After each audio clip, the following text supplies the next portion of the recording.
Welcome to the magic man pod. सबसे पहले Sean Strickland fans, please stop crying.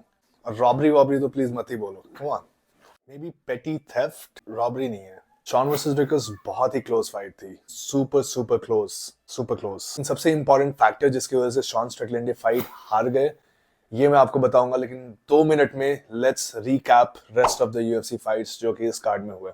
Main card की जो first fight थी वो थी Movsar Evloev Movsar Evloev versus Arnold Allen. Movsar को मैं उस डिवीजन का बिलाल मोहम्मद मानता हूँ because he spams takedown, हर फाइट को डिसीजन से जीतते हैं। इस फाइट में आर्नल्ड एलन के लिए गेम प्लान बहुत ही सिंपल था कि defend the takedowns, try to light him up on the feet. Alan ने दो बहुत ही इंपॉर्टेंट टेक्निक्स यूज करी, एक है ग्रैम्बी रोल और एक है केज के अगेंस्ट बेस ऑफ सपोर्ट बना के हैंड फाइट करना। या कोई आपके पीछे आ जाता है रियर बॉडी लॉक पोजीशन में तो उससे निकलने में आपको बहुत ही हेल्प करती है। पहले 2 राउंड में वो ऑफेंसिवली ज्यादा कुछ नहीं कर पाए, इसलिए वो 2 राउंड हार गए। तीसरे राउंड में मामला थोड़ा पलट गया जब एवलोएव ने एक टेक डाउन अटेम्प्ट किया। आर्नल्ड एलन ने बहुत ही अच्छी टाइमिंग के साथ उसको स्प्रॉल करके रोक दिया। उन्हें एक फ्रंट हेडलॉक पोजीशन में पकड़ लिया। फ्रंट हेडलॉक बहुत ही डेंजरस पोजीशन है, नॉट ओनली फॉर द चोक, वहां पर नीज पड़ने का बहुत खतरा होता है। एवलोएव ने एक ट्रिक यूज करने की कोशिश की, उन्होंने अपना हाथ मैट पर रख दिया। अपना हाथ कैनवस पर रखते हो आपको एक ग्राउंडेड ओपोनेंट माना जाता है। Knee to the head strikes illegal होते हैं। एलन ने जब भी नी मारा तो उनको थोड़ा सा ऊपर खींच लिया ताकि उनका हाथ मैट से ऊपर आ जाता, और उसके बाद उन्होंने एक के बाद एक 3 नीज इस तरह से मारी। वो राउंड आर्नल्ड एलन कंप्लीटली जीत गए। पहले 2 राउंड हारने की वजह से ही लॉस्ट द फाइट। एवलोएव ने अपना डिसीजन मशीन वाला टैग सेफ रखा। दूसरी फाइट थी Chris Curtis versus Marc Andre bye, I can not pronounce the third name. Fight थोड़ी बोरिंग हो गई इसलिए इसके बारे में ज्यादा बात नहीं करेंगे। क्रिस कर्टिस ने 3 राउंड के बाद एक इजी डिसीजन विन ले लिया। थर्ड फाइट बहुत ही एक्साइटिंग थी। Third fight was between Neil Magny versus Mike Malott. Malott Canadian native थे, तो उनको क्राउड से जबरदस्त रिसेप्शन मिला। Streak of good performances. Last fight में मुझे याद है उन्होंने बहुत ही beautiful high wrist guillotine submission किया था। नील मैग्नी इस डिवीजन के बहुत ही एक्सपीरियंस फाइटर है। माइक मेलॉट के सामने उनको एज अ टेस्ट प्रेजेंट किया गया था। हर डिवीजन में ऐसे लोग होते हैं who are there to test you. जैसे लाइट वेट में RDA, if you pass the RDA test you are going to be one of the top 5। पहले 2 राउंड माइक मेलॉट बहुत अच्छे से डोमिनेट करते हैं। नील मैग्नी को लग रहा था कि बिल्कुल वन साइडेड फाइट है। टेक डाउन से ग्राउंड एंड पाउंड नील मैग्नी बहुत ही एवरेज फील हो रहे थे, लेकिन थर्ड राउंड में जब थोड़ा सा फटीग फैक्टर सेट इन हुआ, नील मैग्नी ने अपने एक्सपीरियंस और जुजुत्सु को यूज करते हुए बॉटम हाफ गार्ड पोजीशन से एक कोसोतो हुक होता है in which you hook the leg, और उनके लेग को आप थोड़ा सा टॉर्क कर रहे हो, उनके नी को थोड़ा टॉर्क कर रहे हो, और अंडर हुक का यूज करके you start to reverse people. Double leg position लिया, और डबल लेग पोजीशन से माइक मेलॉट ने क्या गलत किया, he try to go for a guillotine. Strong double leg होता है and you try to go for a guillotine. जैसे ही वो आपको डबल लेग फिनिश करते हैं, chances are you will lose the control of the neck. उस moment के बाद से माइक मेलॉट का डाउनफॉल शुरू हो गया, क्योंकि नील मैग्नी बहुत ही आसानी से उनके माउंट पोजीशन पे आ गए। जो उन्होंने ग्राउंड एंड पाउंड शुरू किया, माइक मेलॉट ने बैक देके टर्न करने की कोशिश की, लेकिन वहां पे वो फ्लैट आउट हो गए। उसके बाद फिर माउंट में ही स्टक रह गए, और ग्राउंड एंड पाउंड से आई थिंक राउंड के 10 सेकंड बचे थे और रेफ ने फाइट को स्टॉप कर दिया। राइट, को मेन इवेंट था Raquel Pennington versus Mayra Bueno Silva. ये फाइट थी बैंटम वेट डिवीजन, जो कि अभी वेकेट हो गया था due to Amanda Nunes retiring. ये थोड़ा सा एक फ्रस्ट्रेटिंग फाइट था, क्योंकि रकेल पेनिंगटन इस फाइट को आराम से स्टैंड अप बैटल में जीत रही थी। She was doing really well in the striking department, still tried to make it a grappling exchange. ये जानते हुए भी ब्रूनो सिल्वा उस पोजीशन में काफी स्ट्रांग है। Don't play into the strength of your opponents. ये अच्छा फाइट आईक्यू नहीं है। मायरा ब्रूनो सिल्वा ने अभी तक अपने बहुत सारी फाइट्स को आर्म बार और लेग लॉक्स इन सारी चीजों से फिनिश किया हुआ है, लेकिन जब भी आप अपने जुजित्सु को स्ट्राइकिंग और रेसलिंग से कॉम्प्लीमेंट किए बिना यूएफसी जैसे लेवल पर खेलते हो तो काफी डेंजरस होता है। सिर्फ जुजित्सु वाला गेम प्लान अब काम नहीं करता। ये 1990s में काम करता था हॉर्स ग्रेसी के टाइम, अब नहीं करता। और एंड में रकेल पेनिंगटन ने बहुत ही कंफर्टेबली इस फाइट को डिसीजन से जीत लिया। क्या रकेल पेनिंगटन अमांडा नूनेस के लेवल पर है? I don't think so. I think Amanda Nunes अगर कल कमबैक करती है, she can still win the belt.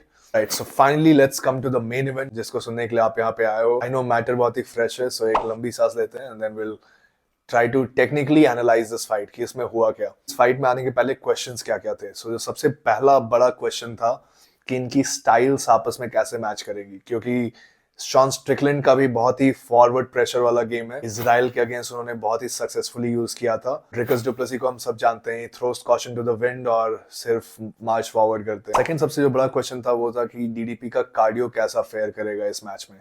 Third और सबसे जो important question, Sean Strickland takedown defence कर पाएंगे कि नहीं, कि उनकी टेक डाउन डिफेंस एक्यूरेसी बहुत ही अच्छी थी, 85%। और मैंने अपने मैच स्टडी में एक चीज जो एनालाइज की थी, जो मैंने पिछले वीडियो में बोला था, टीडीपी के पास फ्रीकिश स्ट्रेंथ है। लाइक जब भी आप उनके टेक डाउन को डिफेंड करने के लिए अंडर हुक भी डालने की कोशिश करते हो, जो कि शॉन स्ट्रिकलैंड हमेशा ट्राई करते हैं, he has so much strength कि उनको अपने हाथ लॉक करने की जरूरत नहीं पड़ती, he can just swipe your feet off the mat. और इस फाइट में हमें वही देखने को मिला। सो फर्स्ट राउंड जब शुरू होता है तो शॉन स्ट्रिकलैंड ने इमीडिएटली अपने जैब को, जो कि उनका एक मेन वेपन है, और अपने टीप किक को, इन दोनों को बहुत ही अच्छे तरीके से एस्टैब्लिश किया, जिसकी वजह से ड्रिकस को उनका रेंज फाइंड करने में बहुत ही मुश्किल हुई। ड्रिकस पंच तो कर रहे थे but he wasn't able to connect any of those shots. दूसरी चीज जो शॉन स्ट्रिकलैंड ने बहुत ही बेहतरीन की वो है he started checking all the leg kicks. बाद डीडीपी ने इन फाइट एडजस्टमेंट जो तुरंत की, he started using his body kicks and his head kicks more, जिसने शॉन को थोड़ा सरप्राइज किया और उनको अपने टोज पे रखा। शॉन स्ट्रिकलैंड इस राउंड को डैमेज लिए बिना आसानी से जीत गए। सो सेकेंड राउंड में DDP was finally able to break through the defenses and he started landing some heavy shots on Sean Strickland, जिसने शॉन को बैकफुट पे ला दिया, जो कि हम पहले यूजुअली देखते नहीं थे किसी फाइट में। शॉन हमेशा अग्रेसर होते थे, हमेशा आगे बढ़ के खेलते थे। यहाँ पे 1 मिनट के लिए let's step back and draw parallel between Izzy's first round and DDP's first round. इन दोनों फर्स्ट राउंड में आई थिंक दोनों फाइटर्स ने ये रियलाइज किया कि okay, none of my moves are working, इसका जैब बहुत ही अच्छा है, सो अब मुझे क्या करना चाहिए। यहीं पे मुझे लगता है कि डीडीपी एक्सेल्ड, स्ट्रैटेजी को थोड़ा चेंज किया and he started mixing the takedowns into the game. अब शॉन स्ट्रिकलैंड वाज गेसिंग, वो अब सिर्फ बड़े हैवी शॉट्स ही नहीं बल्कि टेक डाउन होने के रिस्क को फैक्टर इन कर रहे थे। जब भी आप किसी फाइटर को इस तरह के डिलेमा यानी दो माइंड में डालते हो, वो सिर्फ स्ट्राइकिंग थ्रेट्स ही नहीं बल्कि अब टेक डाउन थ्रेट्स को भी एड्रेस करने की कोशिश में रहता है, तभी आप सक्सेसफुली उस पर अपना गेम प्लान यूज कर सकते हो। और यहीं से डीडीपी ने इस फाइट के टाइड को चेंज करना शुरू किया। लेकिन थर्ड राउंड में शॉन स्ट्रिकलैंड के कंटिन्यूअस जैब्स की वजह से डीडीपी की left I almost swollen shut हो जाती है। डीडीपी को यहाँ मानना पड़ेगा यार, अपने आप को आग में फेंकते हुए अपने पंचेस लैंड करते रहे, अपने टेक डाउन्स लैंड करते रहे। शॉन स्ट्रिकलैंड ने टेक डाउन्स को बहुत ही अच्छे तरीके से डिफेंड भी किया। लाइक जितनी बार वो टेक डाउन हुए बहुत ही सक्सेसफुली बिना डैमेज लिए he got back up using the scrimmage wrestling, जो कि एक बहुत ही इंपॉर्टेंट स्किल है। मैं बार बार कहते रहता हूँ, अपने स्टूडेंट्स को भी बताता हूँ। सारे दागिस्तानी लोग डोमिनेट कर रहे हैं, इनके अगेंस्ट भी आप फ्यूचर में देखोगे कि स्क्रिमेज रेसलिंग लोग काफी यूज कर रहे हैं। फिर फाइनली आता है शॉन स्ट्रिकलैंड का Canadian red king moment. DDP ने एक वेल टाइम स्ट्राइक से शॉन स्ट्रिकलैंड को बड़ा सा कट दिया, जिसकी वजह से वो अपने सर और आंख दोनों से ब्लीड करने लगे। सो यूएफसी फाइट फैंस को याद होगा Rory MacDonald versus Robbie Lawler, bloodiest fight in UFC history. और रॉरी मैकडॉनल्ड ने उस फाइट में इतना ब्लीड किया था कि उन्हें कैनेडियन रेड किंग निकनेम मिला था। इस बार शॉन स्ट्रिकलैंड की विजन इफेक्ट होने लगी। ड्रिकस ने फिर से टेक डाउन्स किया और कुछ हैवी शॉट्स लैंड करते हुए फोर्थ राउंड भी जीत लिया। तो फिफ्थ राउंड में आते आते आई वाज प्रीटी श्योर कि राउंड 2, 3 एंड 4 ड्रिकस ने कंफर्टेबली जीत लिया है। भले ही उनके स्ट्राइक्स में उतना वॉल्यूम नहीं था जितना शॉन अपने जैब से स्कोर कार्ड पे पंच प्रिंट करवा रहे थे, लेकिन maximum effective striking Dricus du Plessis अपने हैवी पंचेस से कर रहे थे राउंड 2 से 4 के बीच में। फिफ्थ राउंड के लास्ट 30 सेकंड में इन लोगों ने completely reckless swinging wild for the fences वाले तरीके से फाइट किया। इस राउंड के एंड पर I had scored second, third and fourth round for DDP और फर्स्ट और fifth round clearly Sean Strickland को आप दे सकते हो।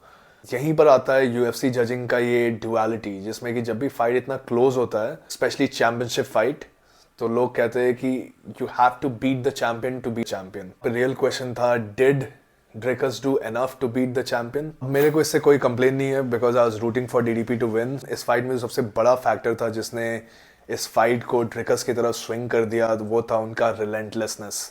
थोड़ा भी डिस्करेज हुए बिना he kept moving forward, kept fighting fire with fire. उनको जैब्स पड़ रहे थे चेहरे पर, उन्हें टीप किक्स पड़ रहे थे, he kept throwing.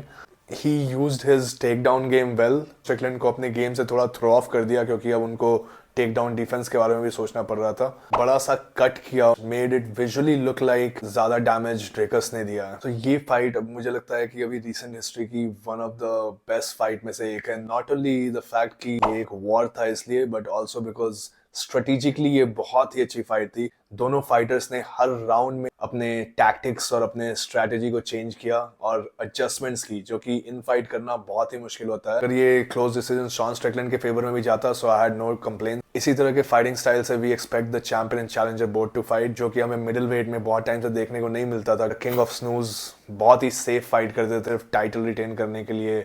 What's next for Dricus du Plessis? So Dricus ने अपने पोस्ट फाइट में इजराइल अदेसाया को चैलेंज किया, स्टोरी लाइन सेट कर रखी थी द अफ्रीकन चैंपियन वाला। आई होप कि ये UFC 300 में हो, क्योंकि UFC 300 का कार्ड अभी काफ़ी वीक लग रहा है। शॉन स्ट्रिकलैंड के लिए फ्यूचर में क्या है, I think Khamzat wants to fight, so Sean Strickland versus Khamzat can also be a good fight for UFC 300। Kamaru Usman को जिस तरह ट्रीट किया, आई डोंट थिंक कि शॉन स्ट्रिकलैंड के अगेंस्ट बहुत ज़्यादा प्रॉब्लम आने वाली है खमजत को। अगर आपने यहाँ तक वीडियो को देखा है, please like the video and subscribe to the channel. इससे मुझे बहुत ही हेल्प होता है चैनल को ग्रो करने में। इस साल के एंड तक हमारा गोल है 100,000 सब्सक्राइबर। आई नो कि थोड़ा सा एम्बिशियस साउंड होता है, but we will do it, क्योंकि मेरा प्रॉमिस है मैं इंडियन MMA सीन में इस पूरे साल अच्छे कंटेंट को प्रोड्यूस करता रहूँगा आपको एंटरटेन करने के लिए और आपको अपडेटेड रखने के लिए। So please support me. See you in the next video.